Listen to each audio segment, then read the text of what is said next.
اعوذ باللہ من الشیطان الرجیم بسم اللہ الرحمن الرحیم الحمدللہ رب العالمین والصلاة والسلام علی سید الانبیاء والمرسلین سیدنا و نبینا و شفیع ذنوبنا و طبیب قلوبنا ابی القاسم محمد وآلہ الطیبین الطاہرین المعصومین اما بعد فقد قال اللہ تعالی فی کتابہ المجید و خطابہ المتین وقولہ الحق وہو اصدق القائلین۔ سامعین، آج میرا دل ہے کہ نماز کی اہمیت کے بارے میں تھوڑی سی گفتگو کروں، اس کے علاوہ کچھ جو معاشرتی برائیاں ہیں ان کے بارے میں جو ہے تھوڑا سا بیان دوں۔ نماز خالق کائنات نے ہم پر فرض کی ہے، اور خالق کائنات قرآن کریم میں فرماتا ہے کہ نماز بے حیائی سے بچاتی ہے۔ نماز ہی ہے جو کہ جنت کی کنجی ہے۔ کسی نے معصومین سے پوچھا کہ یا امام، ہم کیسے یہ چیز جو ہے جانیں کہ ہماری نماز آیا قبول ہوتی بھی ہے یا نہیں؟ تو امام مسکرائے اور آپ نے فرمایا، اگر وہ گناہ جو تم نماز پڑھنے سے پہلے کیا کرتے تھے، نماز پڑھنے کے بعد ان سے تم باز آ جاؤ، بچ جاؤ، تو بس سمجھ لینا کہ تمہاری نماز خالق کی بارگاہ میں قبول ہو گئی۔ نماز اصول دین ہے، اور نماز ایک تو ریگولر نماز ہے جو 5 نمازیں ہم پر واجب ہیں، اس کے علاوہ جو تہجد کی نماز ہے اس کی تو اس قدر فضیلت ہے کہ جو کوئی بھی اپنی حاجات کی برابری چاہتا ہے وہ تہجد کی نماز ادا کرے اور اس کے ثمرات دیکھے۔ روایات میں ہے کہ امام حسین علیہ السلام نے بی بی زینب سلام اللہ علیہا کو صرف ایک بات کہی تھی۔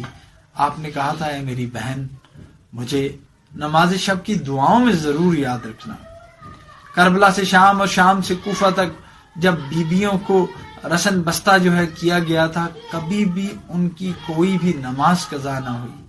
یہ اہل بیت کی تعلیمات ہیں جو نماز ہے۔ جس طرح ہم ہر عقیدہ جو ہے ان کے مطابق جو ہے رکھتے ہیں، تو نماز کو بھی تو ان کے مطابق رکھنا چاہیے۔ مولا علی علیہ السلام کا آپ دیکھ لیجئے کہ جب ان کو تیر لگا حالت جنگ میں، تو جب نماز کی حالت میں تھے اس وقت وہ تیر نکالا گیا اور مولا کو محسوس ہی نہ ہوا، کیونکہ وہ خشوع و خضوع سے اللہ تعالیٰ کی بارگاہ میں تھے۔ وہ مصلی عبادت پہ جب کھڑے ہوتے تھے تو وہ خالق سے راز و نیاز کرتے تھے۔ بلکہ ایک جگہ میں نے پڑھا کہ آپ فرماتے ہیں کہ جب میں چاہتا ہوں کہ اللہ سے بات کروں تو میں نماز پڑھتا ہوں، اور جب چاہتا ہوں کہ خدا مجھ سے بات کرے تو میں قرآن پڑھتا ہوں۔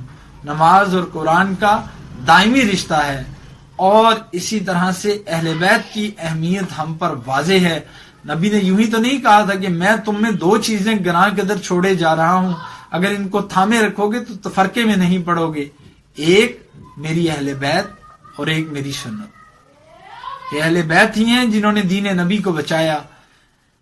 میں پہلے نماز کے بارے میں کہنا چاہوں گا کہ مولا حسین علیہ السلام نے کرب و بلا کے بن میں جو نماز ادا کی، ذرا سوچئے، تصور میں لائیے کہ جنگ ہے، 3 دن کے بھوکے پیاسے بچے ہیں، لیکن پھر بھی نماز کی اہمیت کو مولا نے اجاگر کیا۔ آپ کے اصحاب جو ہیں وہ دائرہ بنا کے آپ کے گرد تھے، اور کچھ جو ہے آپ کے ساتھ نماز ادا کر رہے تھے۔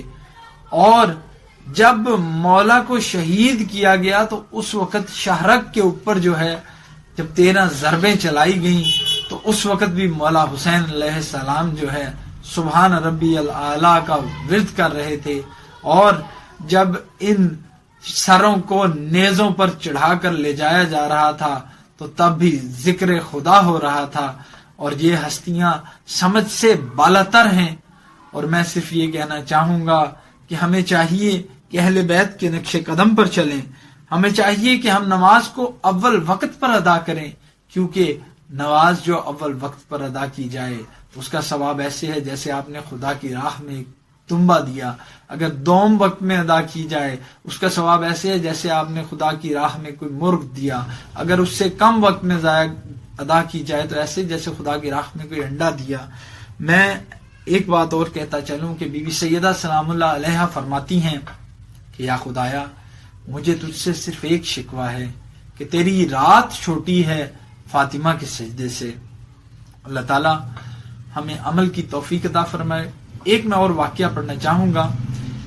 ایک مرتبہ امام حسن علیہ السلام طواف کعبہ کر رہے تھے، ایک شخص قریب آتا ہے، آ کے امام کے کان میں کچھ کہتا ہے تو امام طواف چھوڑ کے اس کے ساتھ چلے جاتے ہیں۔